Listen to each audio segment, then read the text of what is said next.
Salut à toutes et à tous et bienvenue dans ce nouvel épisode du coin du chef-op.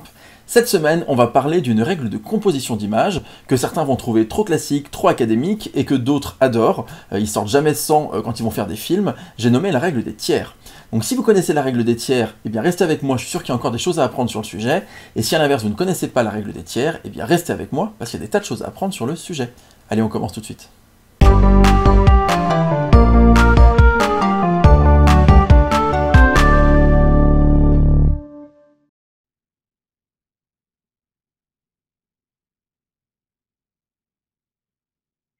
Alors, qu'est-ce que c'est que cette règle des tiers?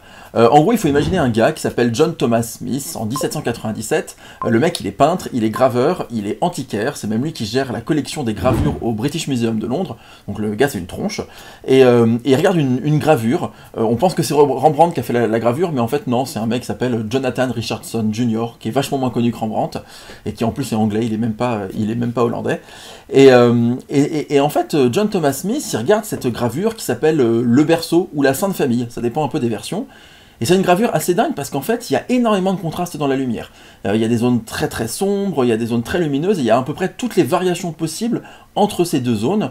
C'est une technique de gravure qui est un peu différente, qui est assez moderne pour l'époque. Et en observant cette gravure, Smith se dit, mais en fait... La composition, l'harmonie de cette image, en fait, elle n'est pas complètement aléatoire, et j'ai l'impression que je peux en dégager une règle. Et en observant le sujet, il se rend compte que finalement, si on découpe en 9 zones égales cette gravure, le berceau, eh bien en fait, on peut établir une règle qui permet de définir l'harmonie d'une image. Alors tout ça, c'est plein de mots pour en fait raconter que, en gros, quand vous faites un cadrage, eh ben, vous pouvez tirer 2 lignes verticales et 2 lignes horizontales dans votre image, dans votre cadre, et ces lignes qu'on appelle des lignes de force. Eh bien, si vous positionnez des sujets importants sur ces lignes, ou au croisement de ces lignes, aux intersections qu'on appelle des points de force, eh bien, vous allez donner à votre composition quelque chose d'assez harmonieux, quelque chose qui va être agréable à l'œil. En tout cas, c'est ce que dit cette règle. Moi, j'aime bien l'utiliser. Certains disent que c'est une règle à la hollandaise, par exemple, parce que les peintres hollandais en ont aussi beaucoup abusé, et c'est probablement pour ça qu'on a pensé que cette gravure, à la base, c'était Rembrandt qui l'avait faite. Si on regarde un petit peu ce qui se fait aujourd'hui, on se rend bien compte que dans les films, dans les séries, c'est une règle de composition qui est très largement utilisée, qui parfois est même un peu détournée, mais c'est l'intérêt d'une règle, c'est de savoir à quelle limite on peut la pousser. Je pense par exemple à la série Mr. Robot, où vous avez des personnages qui parfois sont dans un champ contre champ, et en fait sont complètement dans un des tiers, sur un côté ou l'autre de l'image, face au bord de l'image, face au bord du cadre, et en fait finalement ce n'est ni plus ni moins qu'une extension de cette règle des tiers, donc c'est vraiment intéressant à voir, ça donne des rendus assez fous. Et c'est vrai que c'est quelque chose qu'on peut adapter donc très bien au cinéma, on va dire pour filmer des personnes, mais ça marche aussi évidemment quand on va filmer de la nature, quand on va filmer des paysages. John Thomas Smith, en fait, quand il commence à essayer de reproduire cette règle des tiers, qu'il a donc théorisée, sur laquelle il a réfléchi, eh bien il se rend compte que par exemple pour filmer un horizon, si on met la ligne d'horizon au premier tiers de l'image ou au deuxième tiers de l'image, on va avoir quelque chose qui va être tout de suite beaucoup plus harmonieux que si on la mettait exactement au milieu. Il va se rendre compte que ça crée un petit peu ces espèces de sensations de profondeur, que ça va permettre au spectateur de plus facilement voir et apprécier l'image en fait qu'il a devant lui, et ça c'est assez intéressant. À l'inverse, on peut même se dire que cette règle-là, si on ne la respecte pas, on peut le faire volontairement pour créer une sorte de malaise dans l'image. Et donc ça peut être un choix de faire une image qui dérange. C'est un peu comme quand on va débuler un plan et que l'image va être un petit peu penchée et que ça donne une sensation gênante, il y a quelque chose qui ne va pas dans cette image. Eh bien, on peut très bien se servir de la règle des tiers aussi comme un moyen de déstabiliser le spectateur, notamment en rompant cette règle et en allant exactement à son encontre.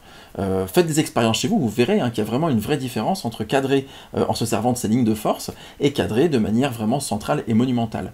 Même si, évidemment, le fait de filmer quelque chose en plein milieu, ça peut être un choix, ça peut se justifier dans la mise en scène, et aussi il y a plein de moments où ça fonctionne, que ce soit dans la fiction ou dans la publicité. Il m'est arrivé de faire de la publicité de cosmétiques où on devait filmer des tubes de parfum, des flacons, comme si c'était des espèces d'immenses sujets, on les mettait en plein milieu de l'image, et c'était vraiment ce qui était demandé à la fois par le client et qui était un peu le message que voulaient représenter les personnes qui nous engageaient pour faire l'image.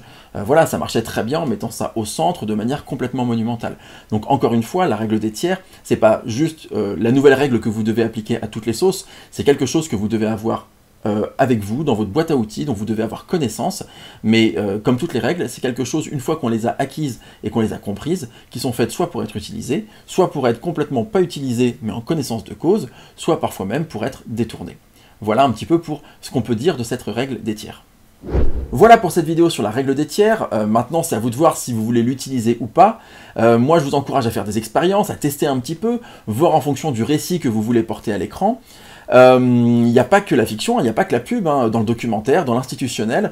Parfois, sur une interview, plutôt que de filmer quelqu'un et en le mettant directement au centre de l'image, eh ben, vous la mettez, cette personne, au premier tiers et elle regarde vers le bord de l'image opposé et vous allez créer quelque chose d'assez harmonieux et ça peut fonctionner. Donc vraiment, il ne faut pas se cantonner à se dire ça c'est une règle pour le cinéma. Non, pas du tout, c'est vraiment une composition d'images qui effectivement est très académique mais qui peut être utile un peu dans toutes les situations.